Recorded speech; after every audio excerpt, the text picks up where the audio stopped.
परवा देश की के इस हिस्से में अब बात एचएमपी वायरस की। इस वायरस को लेकर के भारत में भी लोगों के मन में आशंकाएं बढ़ती जा रही हैं, क्योंकि हमारे देश में अब तक इस वायरस से संक्रमित 8 मरीज सामने आ चुके हैं। ये सच है कि भारत में अभी चीन के इस वायरस के कुछ ही मामले सामने आए हैं, लेकिन भारत में चिंताएं बढ़ गई हैं। आखिर चीन में हो क्या रहा है? क्या सच में चीन दुनिया से कुछ छुपा रहा है? सवाल यह भी कि चीन के इस वायरस से भारत को क्या कुछ भी खतरा है? देखिए ये रिपोर्ट। कोरोना जैसे ही एक और खतरनाक वायरस ने दुनिया में एक बार फिर हड़कंप मचा दिया।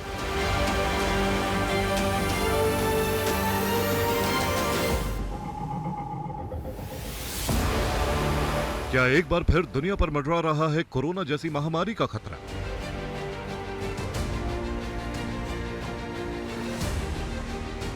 क्या सर्दियों में भारत में भी नया वायरस मचाएगा कहर?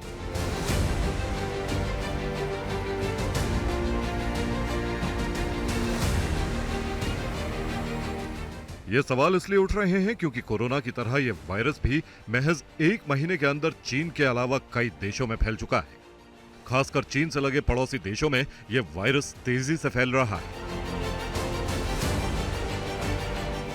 एचएमपीवी वायरस कितना खतरनाक है और भारत के लिए इस वायरस को लेकर चिंता करने की कितनी जरूरत है, साथ ही भारत में इस वायरस से निपटने के लिए कितनी तैयारियां हैं, इसके बारे में भी आपको जानकारी देंगे।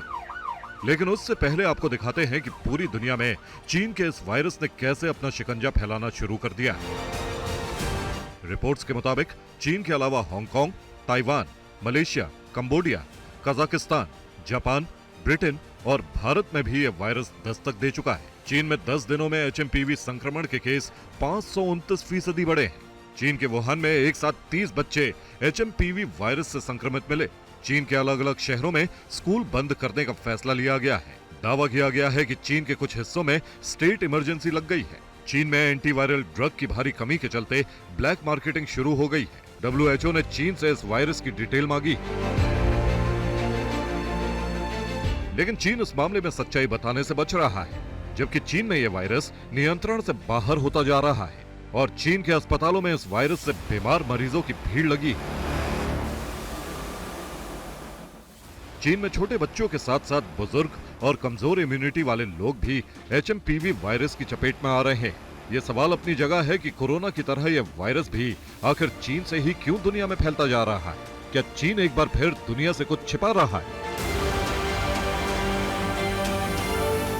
चीन की सरकार ने इस वायरस से जुड़ी कोई भी जानकारी या आंकड़े जारी नहीं किए हैं, लेकिन चीन के लोग सोशल मीडिया पर चीन के हालात के बारे में जो कुछ लिख रहे हैं और चीन से जो नए वीडियो सोशल मीडिया पर अपलोड किए जा रहे हैं वो हैरान कर देने वाले हैं।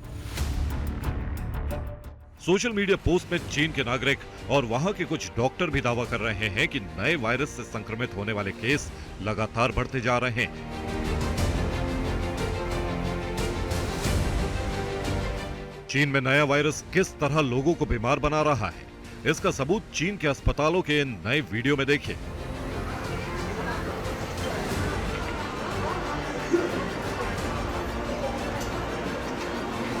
ये वीडियो चीन के वुहान अस्पताल का है, उसी वुहान शहर के अस्पताल का जहां चीन का सबसे बड़ा वायरस रिसर्च सेंटर यानी वुहान इंस्टीट्यूट ऑफ वायरोलॉजी।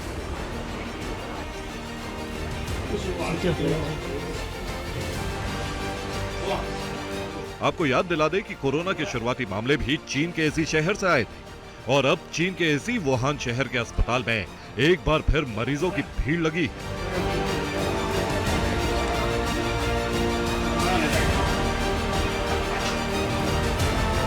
अब वुहान के अस्पताल के दूसरे वीडियो भी आपको दिखाते हैं। यहाँ महिलाएं, बच्चे, बुजुर्ग सभी बीमार हैं। जिन लोगों को ड्रिप लगी है वो भी अस्पताल के वेटिंग एरिया में दिख रहे हैं। इसका सीधा सा मतलब है अस्पताल के बेड मरीजों से भर गए हैं। लेकिन चीन की सरकार हकीकत को दुनिया के सामने जानबूझकर नहीं आने दे रही है। वुहान के अस्पताल जैसा हाल चीन के कई अस्पतालों का भी है।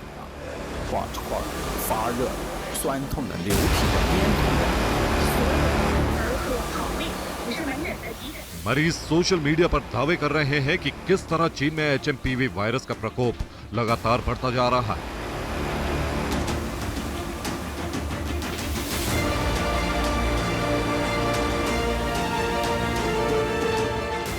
यहाँ तक कि चीन के डॉक्टर भी वीडियो जारी करके बता रहे हैं कि बच्चे और बुजुर्गों को यह वायरस सबसे ज्यादा बीमार कर रहा है।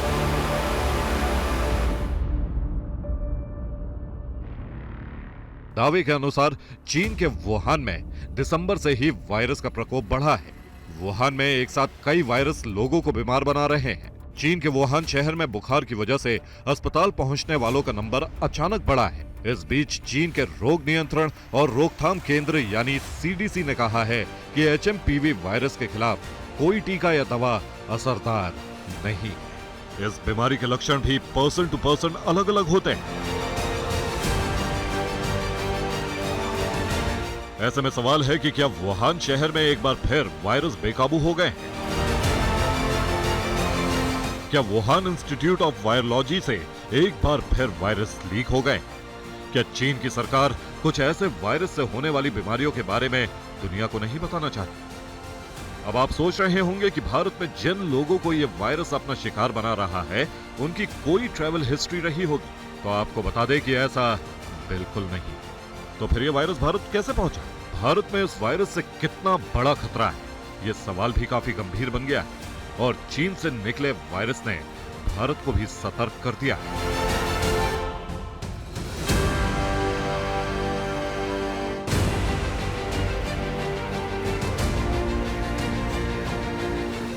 चीन से फैले एक वायरस ने भारत को भी अलर्ट कर दिया है। ऐसे में इस बात को लेकर भी चिंताएं जाहिर की जा रही हैं कि क्या दिल्ली के आगामी चुनाव, महासमर से लेकर प्रयागराज के महाकुंभ पर भी इस वायरस का कोई असर हो सकता है। ये सवाल इसलिए भी क्योंकि अब तक के आंकड़ों के मुताबिक भारत में इस वायरस से संक्रमण के 8 मामले सामने आ चुके हैं। मंगलवार को महाराष्ट्र में 2 केस आए हैं। कर्नाटक और तमिलनाडु में भी 2 केस मिले हैं। इसके अलावा पश्चिम बंगाल और गुजरात में 1-1 केस मिले हैं।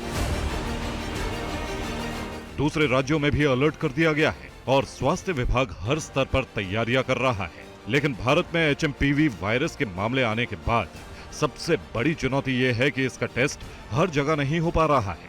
TV9 भारतवर्ष को मिली जानकारी के मुताबिक फिलहाल देश के लैब में ही इस बीमारी का टेस्ट हो रहा है। यदि निजी लैब में टेस्ट हो रहा है तो उसके फाइनल रिजल्ट के लिए पुणे के लैब में सैंपल को भेजा जा रहा है ताकि पूरी तरह पता चल सके कि ये HMPV वायरस ही है। इस वायरस के बारे में भारत के डॉक्टरों का मानना है कि ये एयरबॉर्न है, मतलब HMPV मुख्य रूप से संक्रमित व्यक्ति के खांसने या छींकने पर सांस के जरिए फैलता है। अगर आप इन्फेक्टेड एरिया में जाते हैं और उसके संपर्क में आते हैं जहां वायरस थोड़े समय के लिए जीवित रह सकता है तो आप संक्रमित हो सकते हैं। कोविड-19 की तरह HMPV से संक्रमित लोग आमतौर पर लक्षणों की शुरुआत से 1-2 सप्ताह की अवधि के लिए संक्रामक होते हैं। HMPV सभी उम्र के लोगों को संक्रमित कर सकता है, लेकिन ये सबसे अधिक छोटे बच्चों, बुजुर्गों और कमजोर प्रतिरक्षा प्रणाली वाले लोगों में देखा जाता है। फिलहाल इस वायरस की कोई वैक्सीन नहीं है, इसका एंटीवायरल कोई नहीं है। ट्रीटमेंट है वो सिम्टोमेटिक होता है। किसी को अगर निमोनिया हो गया इसकी वजह से तो उसको नेबुलाइज करना, ह्यूमिडिफाई करना, जो उसमें बुखार है तो पैरासिटामोल देना, जो सिम्टोमेटिक ट्रीटमेंट है। अगर सेकेंडरी इन्फेक्शन है तो एंटीबायोटिक्स देना, क्योंकि इसका अलग से कोई क्योर नहीं। मेडिकल साइंस के विशेषज्ञों का दावा है कि HMPV वायरस की खोज पहली बार 24 साल पहले 2001 में हुई थी। इसके बावजूद अभी तक HMPV के लिए कोई स्पेशल एंटीवायरल इलाज या टीका नहीं है। रेस्पिरेटरी वायरसेस की प्रेडिक्शन है वो कई बार छोटे बच्चों में, खासकर जो 3 साल से छोटे हैं, 5 साल से छोटे हैं, उनमें ज्यादा होता है। लेकिन बहुत सारे और भी ग्रुप्स हैं जिनके ऊपर की वायरस हावी हो जाते हैं, जिनकी इम्यूनिटी कम है बिकॉज ऑफ एनी रीजन, या जो 65 साल से ऊपर बुजुर्ग हैं, इन लोगों के ऊपर इसका प्रकोप ज्यादा रहता है। कई बार प्रेग्नेंट महिलाएं भी आ जाती हैं, तो इनके ऊपर इन वायरसेस का प्रकोप थोड़ा सा ज्यादा रहता है और बच्चों के ऊपर भी ज्यादा रहता है। कोरोना के अनुभव से सीख लेते हुए HMPV वायरस को लेकर भी भारत सरकार ने तेजी से बड़ी तैयारी शुरू कर दी है, क्योंकि कोरोना को लेकर भारत की गंभीरता और वक्त पर तैयारियों की वजह से ही देश में दूसरे देशों की अपेक्षा बहुत कम नुकसान हुआ था। HMPV वायरस को लेकर भी कुछ दिन पहले ज्वाइंट मॉनिटरिंग ग्रुप की बैठक बुलाई गई। इसके बाद स्वास्थ्य मंत्रालय के DG की अध्यक्षता में बैठक हुई। दूसरी तरफ चीन के हालात पर बारीकी से नजर रखी जा रही है। WHO से समय पर सही जानकारी मांगी गई है। भारत ने WHO से कहा है कि HMPV वायरस से संक्रमण को लेकर समय समय पर सही जानकारी मुहैया कराएं और सुनिश्चित करें कि इस जानकारी में कोई कंफ्यूजन ना हो। ICMR को कहा गया है कि जांच के लिए टेस्टिंग सेंटर की संख्या बढ़ाई जाए। IDSP को कहा गया है कि नए केस यानी मरीजों की कड़ी निगरानी रखें। ये वायरस कोरोना जैसी महामारी का रूप न ले ले और चीन की जैसी स्थिति भारत में ना हो, इसके लिए केंद्र सरकार भी अलर्ट है।